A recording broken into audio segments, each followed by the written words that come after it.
ಅವಧೂತ ಚಿಂತನ ಶ್ರೀ ಗುರುದೇವದತ್ತ. ವೀಕ್ಷಕರೇ, ಭಯಂಕರ ತುಂಬ ಸಾಲ ಮಾಡ್ಕೊಂಡಿದ್ದೀನಿ, ತುಂಬ ದುಡಿತೀನಿ, ದಿನಾಲೂ ಪ್ರಯತ್ನ ಪಡ್ತೀನಿ, ಆದರೂ ಕೂಡ ಸಾಲ ಬಾಧೆ ತುಂಬ ಆಗಿದೆ. ಸಾಲದಿಂದ ಹೊರಬರಲು ಆಗ್ತಾ ಇಲ್ಲ, ಸಾಲ ಬಾಧೆ ತಾಳಲಾಗ್ತಾ ಇಲ್ಲ. ಇದರಿಂದ ಮಾನಸಿಕ ಒತ್ತಡವಾಗ್ತಾ ಇದೆ, ಕೆಟ್ಟ ಕೆಟ್ಟ ಆಲೋಚನೆಗಳು ಬರ್ತಾ ಇದ್ದಾವೆ, ಜೀವನದಲ್ಲಿ ನೆಮ್ಮದಿಯೂ ಹಾಳಾಗಿ ಹೋಗಿದೆ. ಏನು ಮಾಡಿದರೂ ಇಲ್ಲಿ ಋಣ ಬಾಧೆ ತೀರ್ತಾ ಇಲ್ಲ,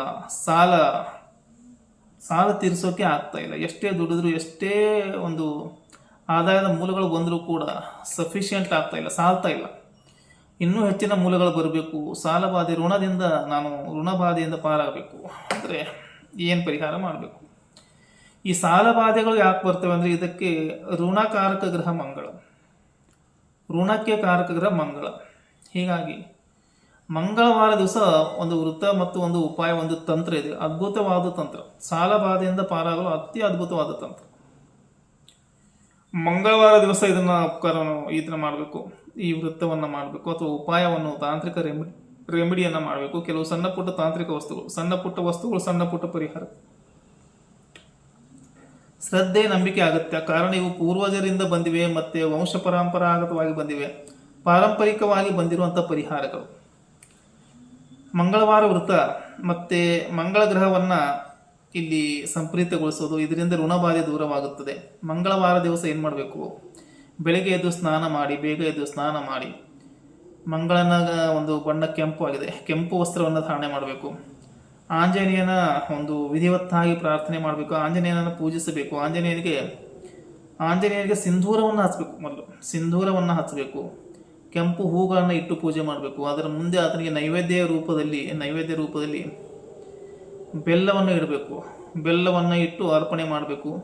ಸ್ಫಟಿಕ ಮಾಲೆಯಿಂದ ಆಂಜನೇಯನ ಮುಂದೆ ದೀಪಧೂಪವನ್ನು ಹಚ್ಚಿದ ಮೇಲೆ, ಎಲ್ಲವನ್ನು ಮಾಡಿದ ಮೇಲೆ, ಇಲ್ಲಿ ಆಂಜನೇಯನ ಮುಂದೆ ಕೂತ್ಕೊಂಡು ಓಂ ಹಂ ಹನುಮತೇ ನಮಃ ಮಂತ್ರ 108 ಸಲ ಜಪಿಸಬೇಕು. ಓಂ ಹಂ ಹನುಮತೇ ನಮಃ, ಓಂ ಹಂ ಹನುಮತೇ ನಮಃ 108 ಸಲ ಸ್ಫಟಿಕ ಮಾಲೆಯಿಂದ ಜಪಿಸಬೇಕು.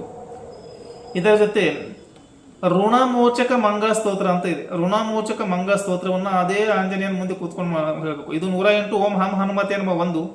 ಎರಡನೇದು ಋಣಮೋಚಕ ಮಂಗಳ ಸ್ತೋತ್ರ. ಮೂರನೆಯದು ಅತಿ ಶಕ್ತಿಶಾಲಿಯಾಗಿರುವುದು ಹನುಮಾನ್ ಚಾಲಿಸ. ವಿಶೇಷವಾಗಿ ತುಂಬಾ ಸಾಲ ಇದ್ರೆ 7 ಸಲ ಹನುಮಾನ್ ಚಾಲಿಸ, ಯಾಕಂದ್ರೆ 7 ಸಲ ಪಠಿಸಿದ್ರೆ ಅದರ ಫಲ ಸಿಗುತ್ತೆ ಅಂತ ಸ್ವಯಂ ಗೋಸ್ವಾಮಿ ತುಳಸಿದಾಸರು ಹೇಳಿದ್ದಾರೆ. ಜೋ ಸತಬಾರ ಪಠೇಯ ಹನುಮಾನ್ ಚಾಲಿಸ ಹೋಯ ಸಿದ್ಧಿ ಸಾಕಿ ಗೌರೀಸ, ಹಿಂಗೆ ಹೇಳಿದ್ದಾರೆ. ಇನ್ನು ಯಾವ ದಿವಸ ವ್ರತ ಮಾಡ್ತೀರಿ ಆ ದಿವಸ ಸಾತ್ವಿಕ ಭೋಜನ ಸ್ವೀಕಾರ ಮಾಡಬೇಕು. ಮತ್ತೆ ಸಾಧ್ಯ ಆದಷ್ಟು ಒಂದು ಹೊತ್ತಾದರೂ ಉಪ್ಪುರಹಿತ ವಸ್ತುಗಳನ್ನು ಆಹಾರವನ್ನಾಗಿ ಸೇವಿಸಬೇಕು. ಇದರಿಂದ ಕುಜ ಶಾಂತನಾಗುವನು. ಇಂಪಲ್ಸಿವ್ನೆಸ್ ಹೋಗುತ್ತೆ, ಅಗ್ರೆಸಿವ್ನೆಸ್ ಹೋಗುತ್ತೆ, ಋಣ ಬಾಧೆ ಕಡಿಮೆ ಆಗಲು ಉಪ್ಪನ್ನು ತ್ಯಜಿಸಬೇಕು. ಉಪ್ಪು ಅಂದರೆ ಋಣಕ್ಕೆ ಕಾರಕ ವಸ್ತು ಮಂಗಳ. ಉಪ್ಪನ್ನು ದೂರ ಬಿಡಬೇಕು. ಇದರ ಜೊತೆಗೆ ಅದೇ ದಿವಸ ಸಾಯಂಕಾಲ ಅಶ್ವತ್ಥ ವೃಕ್ಷ ಅಥವಾ ಅರಳಿ ವೃಕ್ಷದ ಕೆಳಗಡೆ ಹೋಗಿ ಸಾಸಿವೆ ಎಣ್ಣೆಯ ದೀಪವನ್ನು ಪ್ರಜ್ವಲಿಸಬೇಕು. ಈ ಉಪಾಯ ಮಾಡೋದ್ರಿಂದ ಮಂಗಳ ದೋಷ ದೂರವಾಗುತ್ತದೆ. ಇದರ ಜೊತೆಗೆ ಧನ ವೈಭವ ಬರ್ತದೆ, ಸಾಹಸದಲ್ಲಿ ವೃದ್ಧಿ ಆಗುತ್ತದೆ, ಬರುವ ಹಲವಾರು ಸೋರ್ಸಸ್ ಆಫ್ ಇನ್ಕಮ್ ಬರ್ತವೆ, ಸಫಲತೆ ಬರುತ್ತೆ, ಲಕ್ಷ್ಮೀ ಪ್ರಾಪ್ತಿ ಆಗುತ್ತದೆ, ಬಾಧೆಗಳು ದೂರ ಆಗ್ತವೆ, ವಾಮಾಚಾರಗಳು ದೂರ ಆಗ್ತವೆ, ನಕಾರಾತ್ಮಕ ಎನರ್ಜಿ ದೂರ ಹೋಗುತ್ತದೆ, ಬರಬೇಕಾದ ಹಣ ಬರುತ್ತದೆ, ಕೊಡಬೇಕಾದ ಸಾಲವು ತೀರಲು ದಾರಿ ಸಿಗುತ್ತದೆ. ಇಲ್ಲಿ ಈ ಹನುಮಂತನ ಮುಂದೆ ಮಂತ್ರಗಳನ್ನು ಪಠಿಸುವಾಗ ಎಲ್ಲ ಮುಗಿದ ನಂತರ ಇನ್ನೊಂದು ಸಣ್ಣ ತಂತ್ರ ಮಾಡಬೇಕು.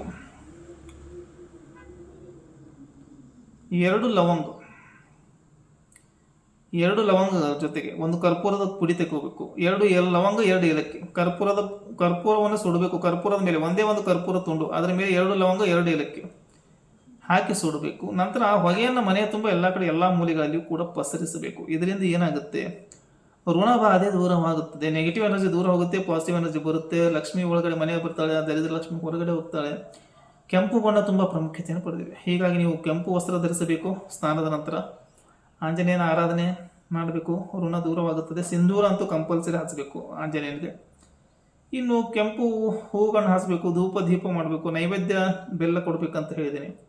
ಹನುಮಾನ್ ಚಾಲಿಸ ಹನುಮಾನ್ ಚಾಲಿಸ 7 ಬಾರಿ, ಋಣಮೋಚಕ ಮಂಗಲ ಸ್ತೋತ್ರ 1 ಸಲ, ಓಂ ಹಂ ಹನುಮತೇ ನಮಃ 108 ಸಲ, ಸ್ಫಟಿಕ ಮಾಲೆ, ಸಾತ್ವಿಕ ಭೋಜನ ಅಥವಾ 1 ಹೊತ್ತು ಉಪವಾಸ.